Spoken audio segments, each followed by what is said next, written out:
Hello and welcome to Work Cookie, our weekly gathering of IO's OCs, recruiters, and an actor or two as we try to make the world of work just a little bit better. And today, Jeremy, we're going to continue our open mic discussion. So, where do you want to take us today? Where do I want to take us today? Good. Oh my gosh, I thought I almost lost my notes for a second there and I wasn't going to take us anywhere. Glad to see everybody. So we're going to talk about the gap. There's this article from HBR. It'll be in the show notes. And if someone could just repost those for people that are coming popping in, I'd appreciate that. Article by Fuller. That's going to be the meat. So that there is a gap that interviewers leave. That's a very good inroad for people during an interview that can really up their chances of making an impact. So we're going to get into the meat of that. But I got interested in the history of um, of resumes, like the history of the interview process. So I started looking some things up like that, and I found some pretty interesting anecdotal things.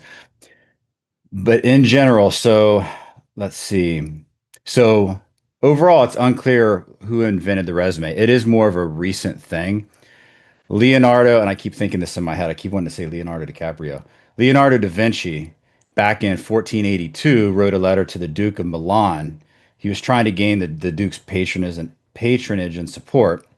And in that letter, he focused on the skills and experience that would most benefit the Duke, what the Duke's trying to accomplish, and address his current needs. So you have one little piece of history that's common across all these things. Is it true? Who knows? But it does seem to be somebody found it somewhere. Then in the late 1500s, this is interesting. An English land surveyor named Ralph Agus wrote a number of advertisements and he published them in paper. And he described, he published them, I guess, in newspapers, and he described his skills, his experience, his different projects he worked on. So he was the first person to use media possibly to publicize his resume. And a lot of people called it was an advertisement. Tom, how do you say advertisement there in Canada? Is it advertisement? You're on mute. No, we say advertisement.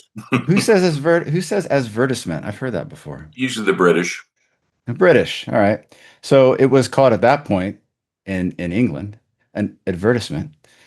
But aren't our resumes really advertisements for ourselves? So in so in the 19th century, with the whole industrialization era, factories began hiring workers just like in these like in mass, right?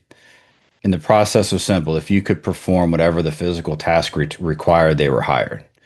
And before that, even before the Industrial Revolution, there was no really such thing as a job interview because most things were learned by trade. You had family inheritance, like these trades going down, or these guild systems where apprentices worked alongside these master craftsmen for years before being considered fit to practice independently. And of course, a lot of things were word of mouth by then, so it just wasn't needed. Now, in 1921, Thomas Edison thought, all right, look, academic qualifications aren't enough to assess a candidate. So he created this exam of 146 questions, and he wanted to measure thinking, general knowledge, the ability to solve problems in different ways. Most candidates, including Harvard, MIT candidates, Albert Einstein even failed it. There were questions on it like, where is Byzantium? What's the speed of sound? These kinds of things. And in 1921, also, the New York Times published the exam, and a lot of people were debating, like, all right, are these a fair measure of talent? And of course, we've come a long way from then with these assessments. Now, getting into assessments, in the 1930s, get this, an industrial psychologist named Scott Myers introduced personality assessment techniques into interviews. So here we go, 1930s, and we know that IO psychology has history long before then too. But again, we are a old profession, but many have yet never heard of us. So the whole idea was identify a candidate's attitude and way of thinking, not just tech knowledge. Then during World War One, governments, big corporations started using these methods to select military and administrative personnel. Most IOs know that is like when it started really gaining traction. And that led also to the first psychometric tests that applied to the whole, like, all right, we're selecting candidates. So there's a little bit of the history. And then of course we've got everything now. We've got the AI and the video interviews and all this stuff. But I thought, wouldn't it be fun? Let's find some of maybe like interview fun stories or horror stories. So this is my favorite one. And these are all in the references, like where you can find these. But this one person said, I had an interview for an engineering job, and this lady grilled me about unrelated things and finally said, "Sell me this pen." And the person being interviewed said, "I'm not a salesperson. I'm an engineer. I'm not going to sell you that pen." And she got all mad, flipped out, and she said, "You're unqualified. You're very bad at dealing with stressful situations." And the candidate said really calmly, "Well, I am handling this stressful situation really well." So, and I guess the person who was being the interviewer, her coworkers started laughing or tried not to laugh. Another person was asked if you were a tree, what kind of tree would you be? And they were interviewing for an analyst position, so they said decision tree. And of course, they got the job. One interviewer one person got complimented by the interviewer on something in their resume, and they got really excited and flustered, and they went to push up their glasses, but instead stuck their finger in their nose. So I thought if you're applying for jobs and you're going through this tedious process that can be very frustrating, maybe hit some of those because there's tons of more stories just to lighten yourself up a little bit because for every stressful situation that we find ourselves in and we are just banging our heads against the wall, sometimes we realize there's humor in it, and sometimes we just have to laugh at ourselves and to other things. But on to this, the meat of what we're going to talk about today. And by the way, if you guys have any interesting stories or interesting historical knowledge, please feel free to chime in. So this is let me pull it back up. It's in Harvard Business Review. Job interviews aren't evaluating the right skills by Joseph Fuller, Ben Sesser, and William Leeds. And I was looking, and if anyone knows, like, how do you find? So it was a um, joint operation between like this website and Harvard Business Review, but I can't find the actual study because, as IOs, we want to go and we want to find it so we can look at the data ourselves and whatnot and just see how the study was conducted. But I can't find it. But I guess we just got to say, all right, Joseph Fuller is a professor of management at Harvard Business School. So, it's got to be good stuff. Back to, give me one second.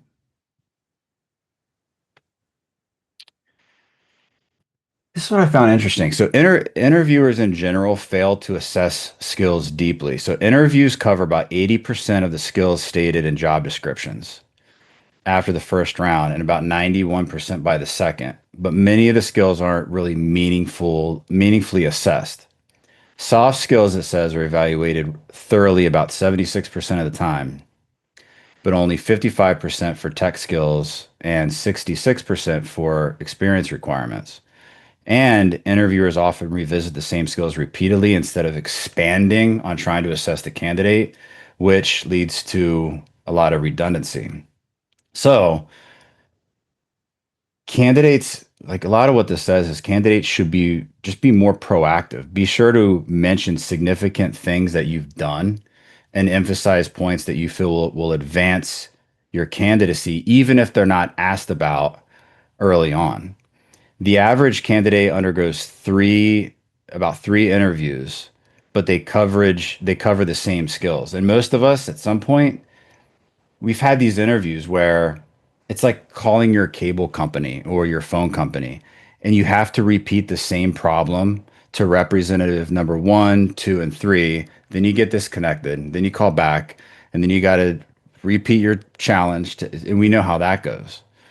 So when we have interview number one with, recruiter, interview number two with hiring manager, interview number three with whoever, we often get the same questions and we use the same examples because I think we think, well, maybe they didn't get this and they didn't get the notes from the first person, but I think more of it's we hope so we can use the one or two locked and loaded things that we have. So what can you do? I was thinking, consider just take verbally bulleting and recap from the first interview, the situation, task, action, and result, the STAR method from the first interview. So just give that recap. Say, not sure if you got the nuts and bolts of this other, but I'll share that.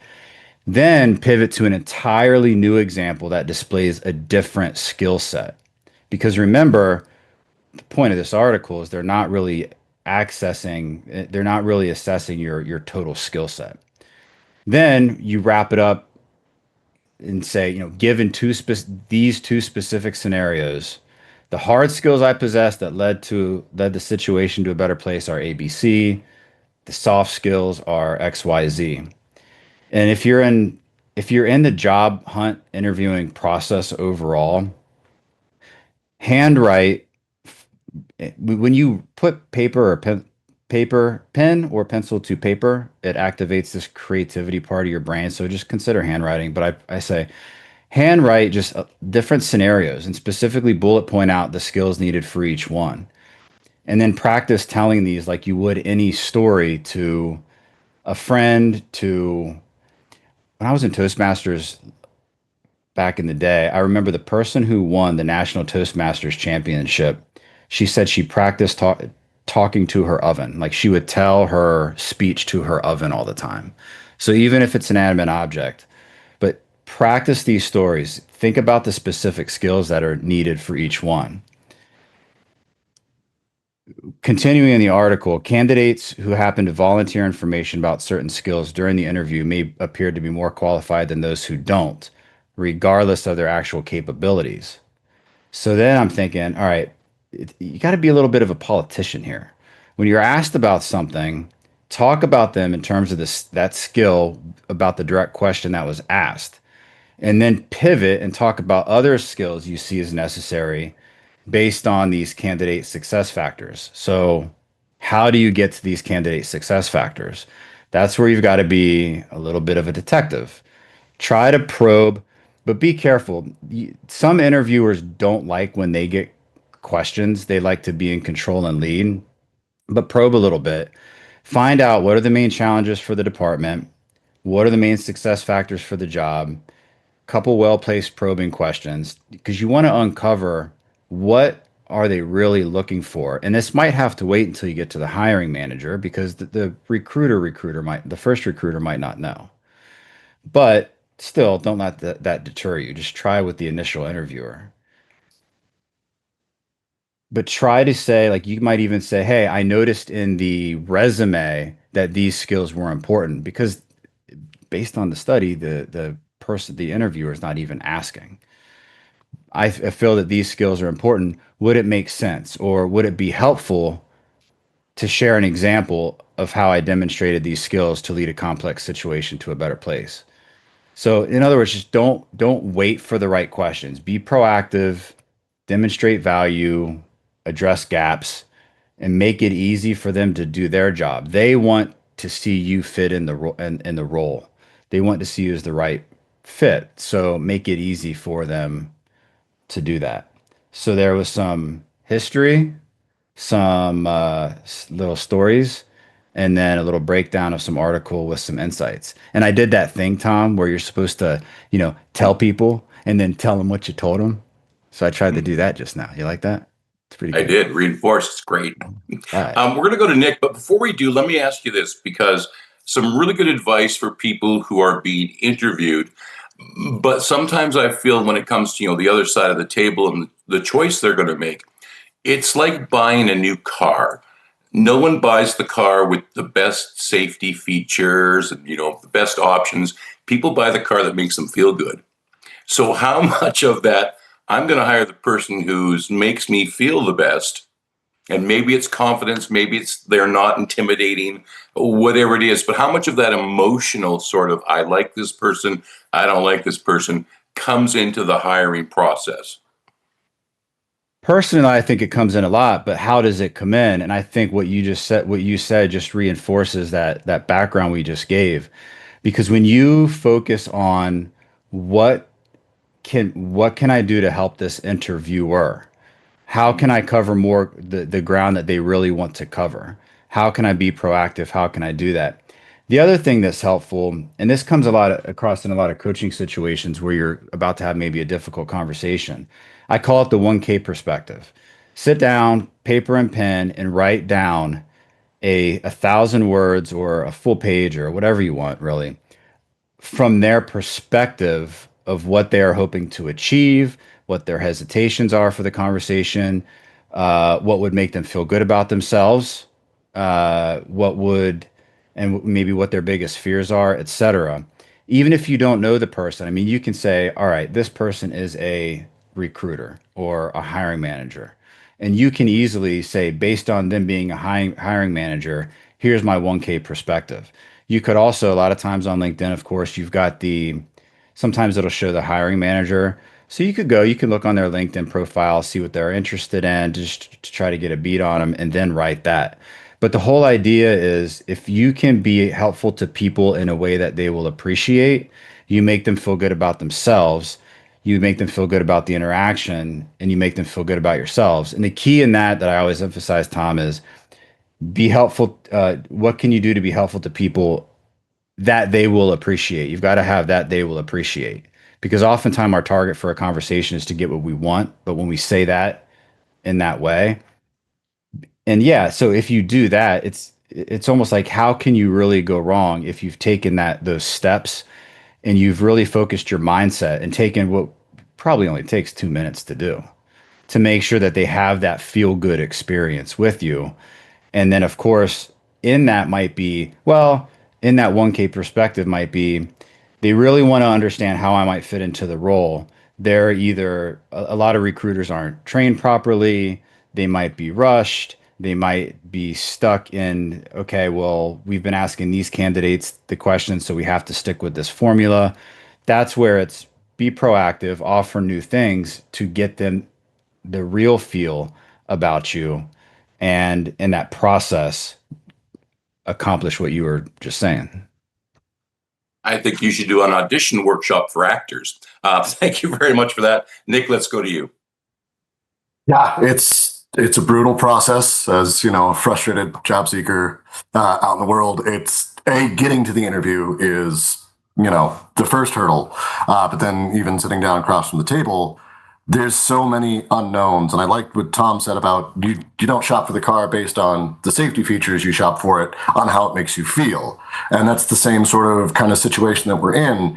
It's a big decision, be it a house, a vehicle, a relationship, or anything like that. But you have a very limited time and scope to get all the information that you need to make that decision. And that goes for the job seeker and the interviewer. And some of the pratfalls, we've heard, people aren't prepared. They haven't read your resume. There's horror stories of candidate negligence and interviewer negligence, and it's all over the place. So yes, be prepared, be aware, and you'll absolutely be able to set yourself apart. But I think, we're talking about if we're not evaluating the right skills, well, are we keeping it job related? Are we saying these are the questions that we need to ask that demonstrate that they have what we need? And let's look at if they have what we need first and make sure they can do the job. And then, get into more of the subjective. Would they fit in with the team? Are they a team player? Because those things are still very important. But if you start from kind of that job related, that standard interview, then you've kind of thought out and had a strategy to say, well, here's how I'm going to find this. Here's what I'm going to ask. Here are good answers, where we're anchoring responses that we want to hear. And I think this is, one of those things where interviewing is not an easy skill. And too often you have a hiring manager who has to do this once every 6 months. So even if they've been well trained, they don't always have the capability to remember all the tips and tricks. And they just want to get somebody in the seat so they can stop worrying about it. So there's so many little variables that add up. And in a perfect world, yes, we would take the emotion out of it, but we do have to, put emotion into it because you're going to have a professional relationship with this person. So both sides of the table, I think, focus on that and get carried away and swept up in charisma, or, is their handshake firm enough? Did they speak with a clear voice? All these things that can introduce bias. And they forget that, oh, right, they have to write code. They have to sell the product. They have to do the job that we're looking for. So I think tying a bulk of interviews to what is job related can certainly help kind of bring that focus and hopefully narrow that gap. Thank you very much for that, Nick. It sort of sounds like speed dating for organizations. LindaAnn, let's go to you. This is such an interesting topic to me because I've worked with a number of companies that have no clue about how to interview their candidates. And the challenge, is but there's nerves on both sides when you go in for the interview, right? Especially for the hiring managers that Nick had mentioned, where they only do it once every 6 months and things like that. The other challenge is do they have the right job description that they're interviewing for? A lot of the times the job description hasn't been updated. Do they, the other thing that makes me insane, and I've sat in so many interviews and had to coach people through this, is the interviewer never shuts up. They're always they're trying to sell the company, and they're trying to say, what is a wonderful place to work and all these kinds of things. And I'm like, you took up 60 to 70% of the time talking, and the interviewee never had a chance to really give you an idea of who they are and what they bring to the table. What I tell the interviewees is that figure out, and you can do this through some questioning, some genuine interest questioning, is what problem do you need solved that you want to hire this person for? Right? And so then you can go ahead and match what you bring to the table to helping solve that problem.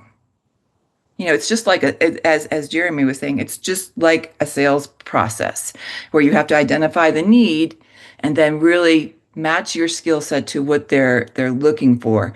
And so those are a couple points. The other thing that I've worked with people to do is to do a deep dive skills matrix for their team or their workforce, so that now you really have a way to assess them. I am a big proponent of sending the candidates after you've gone through the phone interview. There are pre-interview questions, and that's very valuable in a couple of ways. One, it helps you keep the connection with the candidate, but they have time to answer questions that are important to you in a thorough way without the nerves, and they can have that opportunity to give an idea. And we also ask them, what are your long and short-term skills, and what are your references, all those kinds of things. So you have all of that in one place, but now your interviewers can better prepare for the interview and dig deep into some of the questions they want answered and then add on to that. But it takes some of the difficulty of the process out. Also, it's revealing. You may not want to interview that person after you see the answers to their initial questions. So I think that in general, that companies are not putting enough structure and effort into making it a good process. Well, this won't be scientific, but let me ask you, because I imagine that most of the people who are coming to you, are people who realize they don't really know, what they're doing, or there may be a better way to hire someone for their organization. But as you look out across, business across the United States, what percentage of companies are actually doing hiring right, or at least in a way that's going to really benefit the organization? Because you could just, randomly choose the best person, but I often get the feeling that's not what's going on out there. I think that you've got, from my perspective, there's two things going on. One, the larger companies are trying to use the automated systems, right? And I don't, from my perspective, again, I don't think it's a successful process. I think you're losing a lot of really qualified candidates to that process. On the smaller end, you've got the people who, they just need somebody in the next scaling position, right? And they're collecting some resumes and going by the seat of the pants and asking questions from the resume only. And if we don't pick the right person this time, we'll pick them the next time. Right. Which will So probably be I think that you've got two ends, but I don't think either one is really working well. Well, just shows the need for smart people like you. Thank you very much, LindaAnn. Lee, let's go to you. Well, let me start with here's an antidote for you, Jeremy, that I think you'll appreciate. So, Admiral Rickover, the father of the nuclear submarine navy, was reportedly challenging to deal with in general. But one of his things was any officer who wanted to be part of the submarine navy had to interview with him personally. And he had one come in one day. Now, this, of course, I wasn't there. This, story I heard. Officer comes in and he's sitting at his desk there, and he looks up at him and he says, "All right, I want you to piss me off." And the officer apparently didn't say anything, just stood up and swiped his arm across the desk and knocked everything off onto the floor. And through clenched jaw, the admiral reportedly said, "You're hired. Now get out." So everybody's got their own little techniques, and I'll say, I forget who said this. I mean, I'm not proud of it, but I have been that guy who's gone into the interview not having had a chance to look at the applicant's resume. And unfortunately, it happens. My policy is I'm going to be honest about it. I'm not going to act like I have. And I'll say, look, I apologize. I haven't had an opportunity to really look at your resume. Could you just give me a brief summary? And I don't expect them to go through the entire thing line by line, but just give me just an overview of what you've done. And I also like to ask, because you guys know I work in the contract world. And so we're on this massive government contract. I'm like, hey, so what do you know about this contract? There's information out there. I mean, it's not like you can go and research like a lot of orgs you can out there, because I'm not so much hiring them for my organization as I'm hiring them for this contract. So there's two different things there, because this, I'm hiring them for the next year or two or whatever to work on this contract. So that's what I'm really kind of focused on. So what do you know about this contract? What do you know about what we do? And I just kind of get an idea of whether they've looked up, because I know the recruiters told them what contract it is. And so that's always an interesting first step to say, did you really get an idea of what's happening here? And then, of course, we dig into, let's talk about the position a little bit, give me some of your experiences. And actually on this new contract, our management chain has actually formalized things. We're doing a block interview now. So it's 3 interviews. It's got to be brutal for the thing, because it's an hour and a half. It's 3 half-hour interviews back to back, 2 functionals and a technical, because so many of our people are technical things. But we also have we've come up with a question bank that we're constantly going through and revising and whatever else, and say, okay, so each interviewer go through and pick, and we have categories, and they're based on our company values. Our published values are out there. You can see them and go, okay, pick a couple of questions from these categories. And then the 2 functional guys will say, okay, which ones did you take? So I don't take the same ones.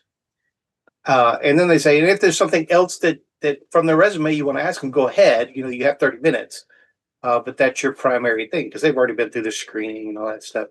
Because presumably, if you're at the interview, someone has looked at your resume, maybe done a phone screen, and you are qualified. So now we're talking to you to figure out the fit. On the surface, you're qualified. Let's get a little bit deeper. Do you fit the organization? Do you fit the particular job? Because if I'm hiring for a sysadmin, not all sysadmins are the same. Not all sysadmin jobs are the same. So okay, on the surface you're qualified, but let's get a little bit deeper there. And then you know, and I like to be conversational, not just question answer, because it tends to make people more at ease. And I know when I've interviewed, when we have a conversation, I feel more at ease than just, rapid fire questions at somebody. Um, and if you are the interviewer, focus. Don't look at your email. Put your phone aside. Focus on the person that you're talking to, because it comes across very distinctly of whether or not you are actually focused on this interview. It says something about you. It says something about your organization. And you could very well have a very, very qualified candidate walk away because you didn't seem interested. And they're like, I don't want to work with this person. So there's a little human interaction there for you, because Let me ask you, Lee, how successful has that been? So, like, are you finding that the people that you're hiring for these positions, that they're there, if it's a 2-year job, is the retention such that they're there for the 2 years, not going to be 100%, and that, the people that you're putting in place are, achieving great success in those positions? Is your method better than what you've seen from other people? And I think we've lost Lee. All right, we'll get back to Lee when he comes back. Jason, let's go to you. I appreciate it. So, in my experience recently, I think the training of interviewers is key. And I'll explain why. When we're asking questions, we don't understand what the current evidence is suggesting about leadership style and what that leadership style is used in certain contexts. If that recruiter doesn't understand that and they're looking for somebody that is a servant leader, right? Well, the research doesn't suggest that servant leader is good in all situations all the time and whatever it may be. So I'm kind of curious if we get, and I can't reference the articles or anything along that. I'm just giving it an example, please understand. But if we don't understand what the current research is suggesting at these different skills and how to apply them within certain jobs, they may be throwing, outstanding candidates or vetting them before they even get to the table. And I'm at 49 reference or job applications right now, and I've only had one interview. So there's a lot of breakdown out there at the recruiting level. And this is working, and I have to, because my VA side, working with VRNE and, all these different resumes that you have, whether it's USA jobs or a state job or a corporate job, and don't do this and don't do that. So you're trying to align with all of these. But I tend to transfer over to other jobs. What I write with USA jobs and how, that kind of marches out is the same exact way that I'm going to write it over here, because that's what, the VA suggests. But is that a reason that I'm not being hired? So are recruiters required to have that knowledge that, hey, if you have a veteran, this is what that resume is going to look like, and this is how that information is going to transfer over into the civilian world, right? So, and then how do IO psychologists train them to do so as well? But there's a lot of questions out there. It's a very great topic, but it's just a couple of my experiences I wanted to throw out there for you. And thank you very much for sharing that. That's absolutely great. And LindaAnn, Dr. Jeremy, I'm sure you both have opinions on that. But Lee, I saw you shaking your head. So let's go to you. Yeah. Sorry about the network kick up there, but glad to be back.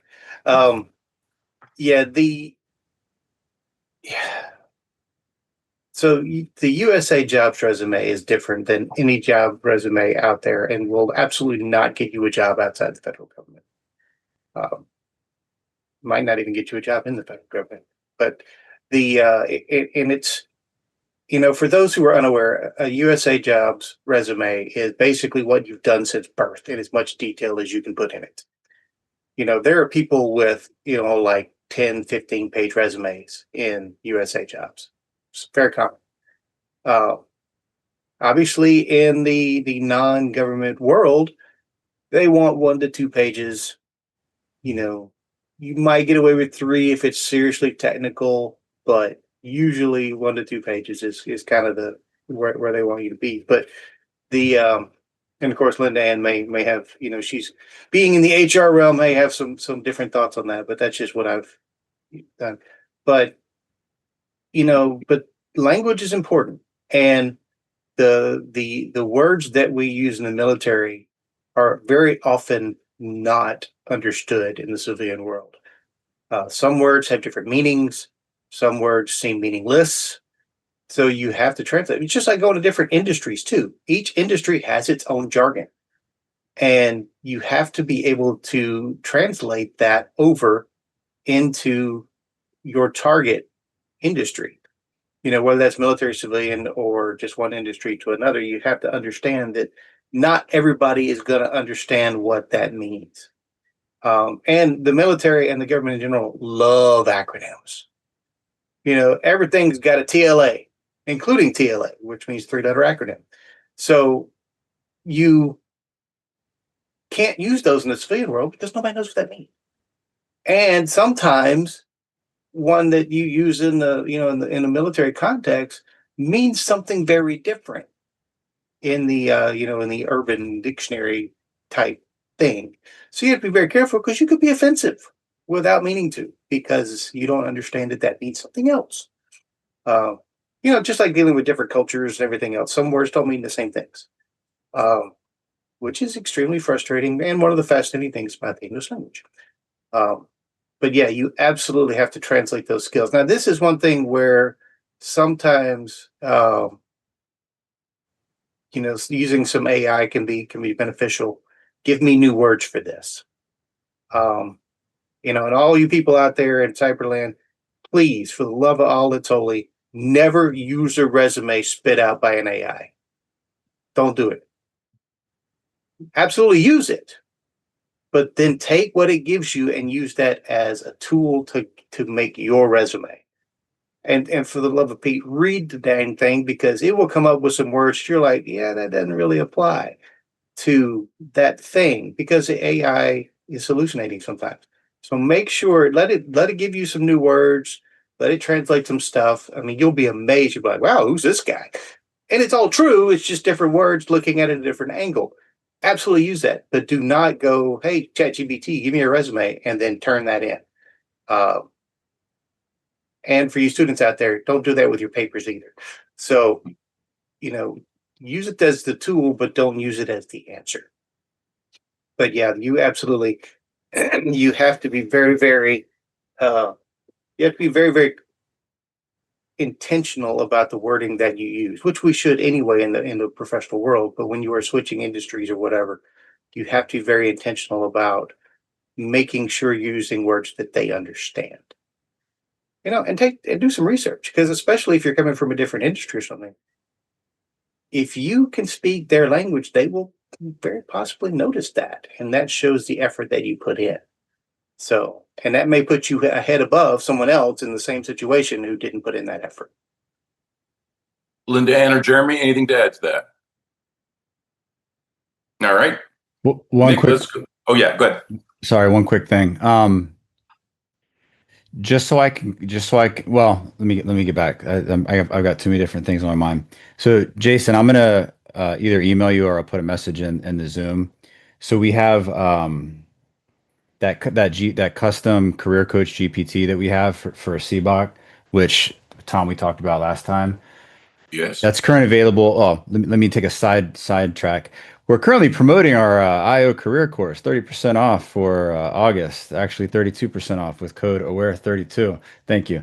So for Happy IO Psychology Awareness Month. So, but people in the course get this custom GPT, and we're also going to make it available. We're just going to send it to all members. We're going to revamp it because GPT 5.0 came out. But Jason, I'm just going to send that to you. It's basically it's an IO career coach, so it's trained on all kinds of different things and resumes and yada yada.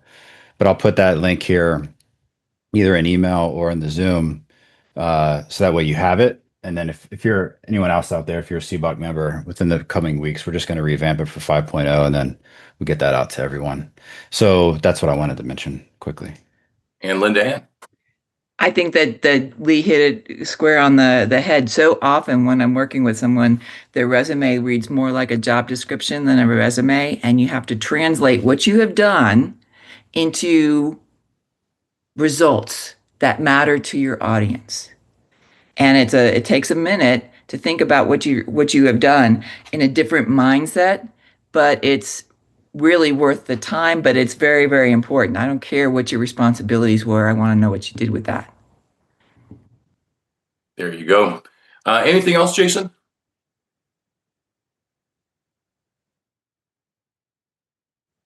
Oh, we can't hear you. I think you've got one of your mics muted. Sorry about that. So Ellen had put it out in chat, and this is an important thing. They've recently just changed the resume to within USA Jobs and stuff to be, I think it's below 2 pages. So it is something we're starting to see, which is good news, but sorry about that. Oh, and PSYOP, the military veteran inclusion, we are working to, beef up that relationship between IO and DoD and stuff too. So, Well, good. Thank you very much. Nick, let's go to you. Yeah, it's, we talk about the interview process and we talk about, okay, well, do they have the technical skills? Well, do you find that out in a conversation or do you find that out through a skills test? And, you could probably look up, is the resume dead? One more thing that millennials probably killed. But do we need to rethink how we evaluate people? And I think that's kind of the source of the HBR article is how do we get what we want? And do we have the right tools in place? Is the resume still the right tool for expressing what you've done? Do we have something better? I don't have an answer. I'm just throwing that out as a hypothetical for, is there a better way? But if this has been around for, hundreds, if not thousands of years, somebody's probably tried to reinvent the wheel in some capacity. But, do we have the right sort of hurdles in place to funnel things properly? LindaAnn was talking about some of the AI tools are screening people out potentially too early, in other cases, probably too late. And are you trying to game the system or, get in front of a person? And so you get all these sort of arms races between job seekers and job havers. And, the question then becomes, who's responsible for fixing it? Is it, I have to be a better interviewee so that I can sell myself and give the right message to the right audience? Absolutely. But is there an obligation from organizations to create a better candidate experience? And in doing so, will they increase their marketing, increase their retention, and also just make it easier on themselves?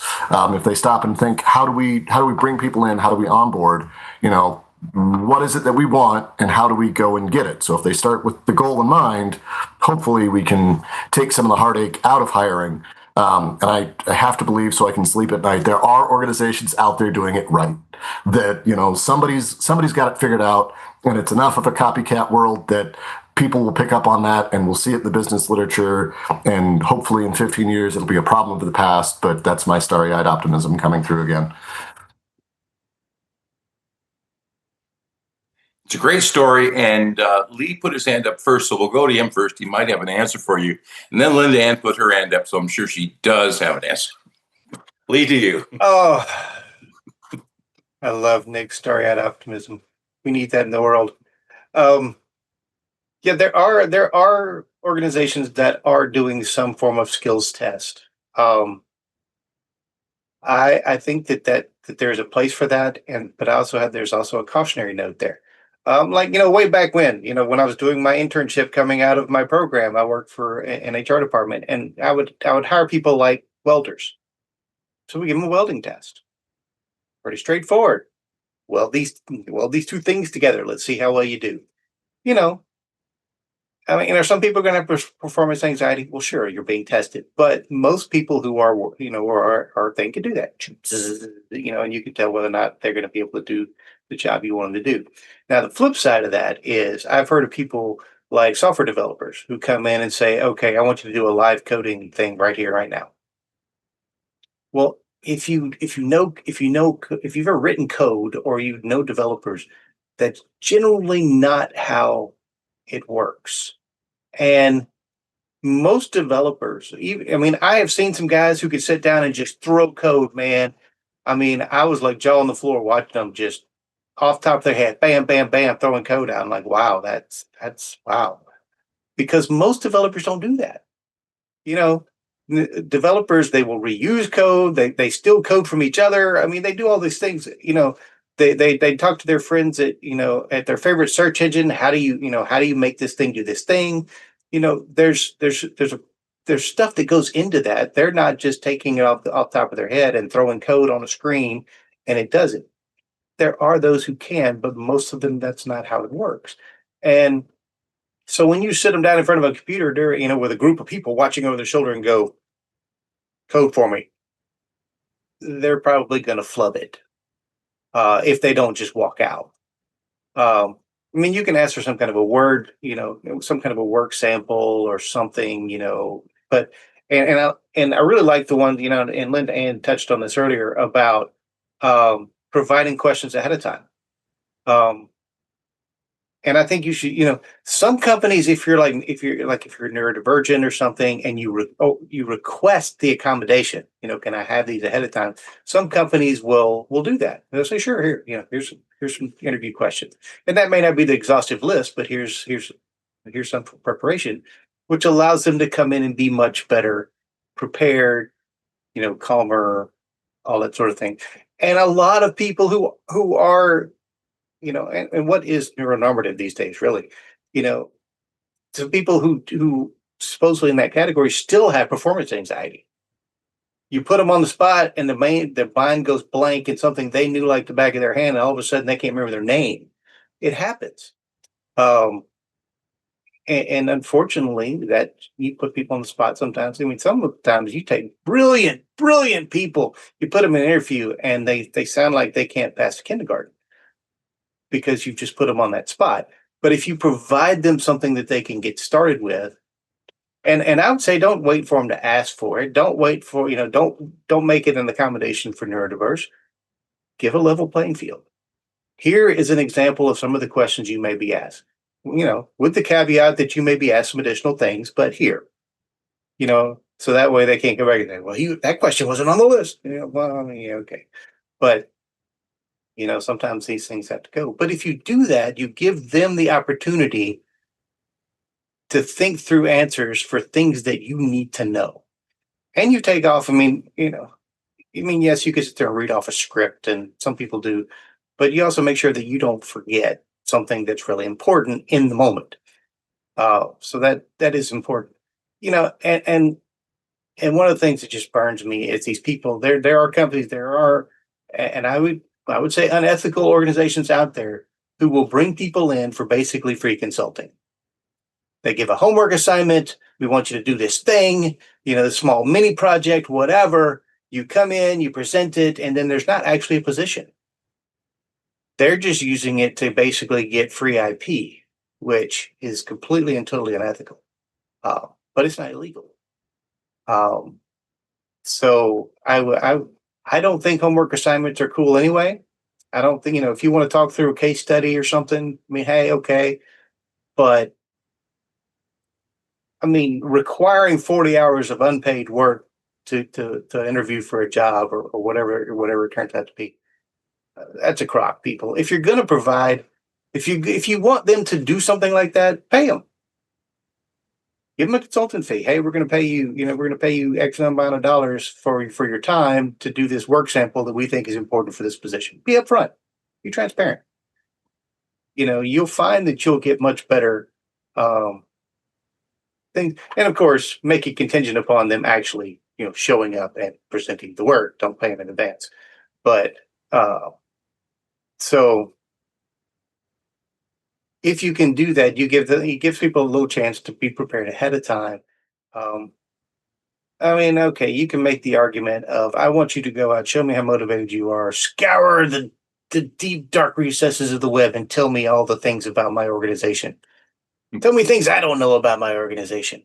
But really, come on, guys. There you go. Thank you very much, Lee. LindaAnn, over to you. So to go back to what Jeremy had talked about earlier about trying to look for openings or opportunities to tell interviewers about yourself or your skill set or whatever, and looking for those openings in the conversation as an interviewer. One of the things that you can do to make sure that that happens is at some point, usually this comes at the end, is what should we know about you or your skill set that we haven't asked, right? And just open that door for them to talk about what they want to say to you and not just be that Q&A, question and response kind of thing. And then when they give you an answer and say, and what else? And give them that second opportunity to really see how much they have and how much passion they have for whatever that answer is. There you go. Thank you very much for that. And Nick, back to you. Yeah, I think, to Lee's point, and I think there's something to be said that, yes, we don't want to take advantage of people who are in a vulnerable spot to say, well, do this work sample, just because it is objective and helps doesn't mean it's going to be a hurdle that candidates are willing to jump through. And you hear horror stories of, well, I had to submit my resume, fill out the application, which was identical to my resume. And then I had to take a personality test. And then I had to take, a skills assessment. And then finally I got a screening call. And then I interviewed with team member A, B, C, D. And there's just so many steps to the process. And it's like, are we, what are we doing? Are we hiring somebody? Or are we, trying to find our soulmate or anything like that? Just the scope of time and what's realistic, to expect. But to that on the spot, code, I think one of the questions interviewers or, job posters have to think about, are we hiring for process or are we hiring for results? Because, it's an important distinction. If you're hiring for process, yes, you want to see that they can follow the steps of your organization. But if you're hiring for results, do you care how that person gets it done? If they're talking to coworkers, if they're, finding code off the internet, things like that. So I think that's, both are fair, both are, options people have, but, really know what it is you're looking for. Are you looking for the result or are you looking for the process? And I think that's, depending on the role, obviously there's going to be things that work better or worse. And the reality of it is there's no one right answer. There's a million right answers for that particular situation. And I know that makes it more subjective, and harder on interviewers and interviewees, to get that standard, easy magic bullet, I'm ready to go. And so it just becomes a matter of being prepared, being adaptable, and just being ready to probably get flummoxed in an interview or stumped or not get the job or even have success. So there's no one right answer, and I wish there was. You can get really good at interviewing, but as soon as you do, you'll probably get hired, and then those skills. Thank you very much for that. So Jeremy, let me bring it back to you because we kind of started with the 600-year-old history of how you hire people. But listening to the conversation today, are we any further down the path? Have we figured it out? Or does the way we hire need to go through a change? Do we need to rethink this? And is it, if I'm hiring a frontline worker to work on that welding platform, is it the same interview process that I should be using to hire the CEO for my company? Your thoughts? So for that last one, that's where like these job simulations can be good, especially for your more manual labor jobs where you have, I mean, there's some, food processing companies out there, right? And they have these job simulation tests, very simple, where they might have a big box and then they have different cardboard makeups of different sizes. And they want to watch people, all right, how are you going to fill this particular box? Because they also want to look for frustration, critical thinking. So yeah, it's going to look a lot different. Another, or it does, and it should look a lot different. Well, sorry, it should look a lot different. As far as does it need a change? Of course it needs a change because we're using the same basic process for the past at least decades. My hope is that the easy way isn't taken out and that if AI is used more and more in the hiring process, especially with the interview process, that it's done in a way that is, if you're going to hire the right person, part of that is the experience that they have and go through with the company. So just keep an eye on that. Don't take the easy way out. But yes, there is a lot that can and needs to be done. Another thing is there are simple tools that anyone in the hiring process can use, that any recruiters can use, hiring managers can use. But and I'm thinking about one in particular, which I'll share, but also if you're a job candidate, wouldn't it be nice to know what the other people, what the interviewers are focusing on, or at least should be focusing on, maybe in a perfect world? We've had Paul Falcone on a couple times, and Paul Falcone is a best-selling author, former CHRO of Nickelodeon, and we had him on for the performance appraisal toolkit that he wrote. And there's another book. It's called 96 Great, well, it's backwards, 96 Great Interview Questions to Ask Before You Hire. And it's not just a, you know, 200 plus page book, and it's just the 96 great interview questions. There is so much meat in there that if I'm a job applicant, I want to read it. I'll give you an example of why. There's a just for example, because I'm looking through this. I have a PDF also as well of it. So I'm looking through this and I'm thinking, if I'm a job candidate, how can I master interviewers and take it to the next level, even if the hiring manager isn't equipped with this particular knowledge, right? With this manual of how they can be an effective interviewer. And the reason it's 200 plus pages is because it goes like, here's why, here's what kind of questions, here's the goal. So there's chapter 3. It's called Holistic Interview Queries, Challenging Candidates to Assess Themselves. Holistic is and I'll probably do some verbatim here. I'll try not to be so dry, but holistic attempts to measure the whole person, the candidate's work patterns, the career goals, and how they can see really the overall global impact of their actions. They're broad, they're open-ended, and they're challenging because it's on the spot and it's really all-encompassing. But they do measure people's broad perceptions of their own self-worth, self-esteem, and potential abilities to contribute. Holistic questions aim to surface candidates' self-admitted shortcomings, their interest in the tech and analytical aspects of their specialties, critical insight, inclination to distribute time and energy, etc. And I was thinking, okay, beyond engaging candidates assessing their overall job responsibilities, it also helps recruiters more clearly define what they need, which is good, in attempting to fill a newly created position. And it gives the example of, all right, let's say you're creating a new position for a programmer analyst to aid in the transition from an in-house loan servicing program to an off-the-shelf software application. Maybe you need, and this is where I was tickled, this was written in 2009. To me, artificial intelligence, it's like, all right, when did it happen? 2020. That's when artificial intelligence started. But we know it started back in what, the 40s, I think we saw, or the 50s. But maybe you need someone with a strong background in artificial intelligence, or someone with an exceptionally strong understanding of the banking process.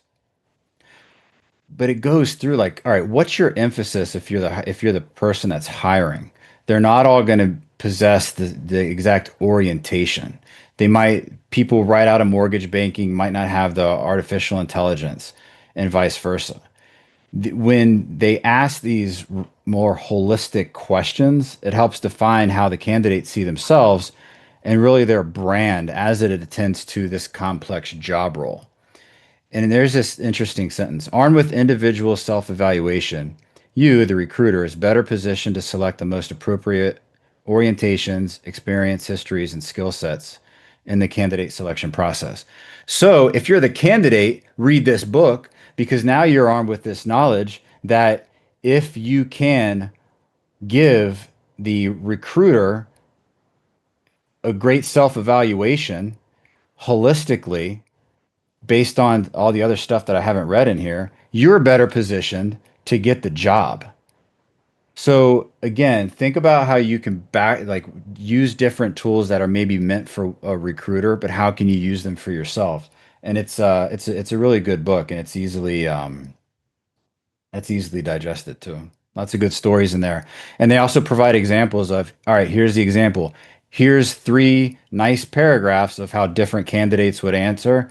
And really, here's the best one, and here's why, which is even more important, which helps the recruiter understand better and the job applicant understand better as well, how to set themselves up for the perfect dream role in the field in which they desire, Tom. There you go. LindaAnn, back to you. To just bring it full circle, one of the things that article that Jeremy had mentioned from Harvard Business Review, which I used this week with one of the leadership teams to give them an understanding because we're going through a hiring process. Anyway, is that what's not on most people's interview list is questions about their AI skills. And what does that mean?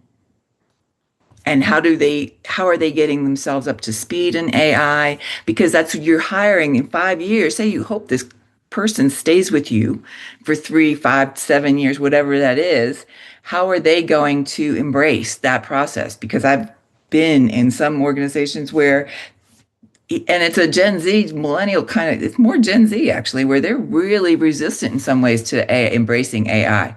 And so really thinking about where are they in their AI skill and development and interest process, and how do they see that applying to what they are being interviewed for? So let me ask you this question, LindaAnn. Within 5 years, I will be able to create an AI, looks like you, sounds like you, and has all of your knowledge. Which one of you is going to be a better recruiter? Oh, still me.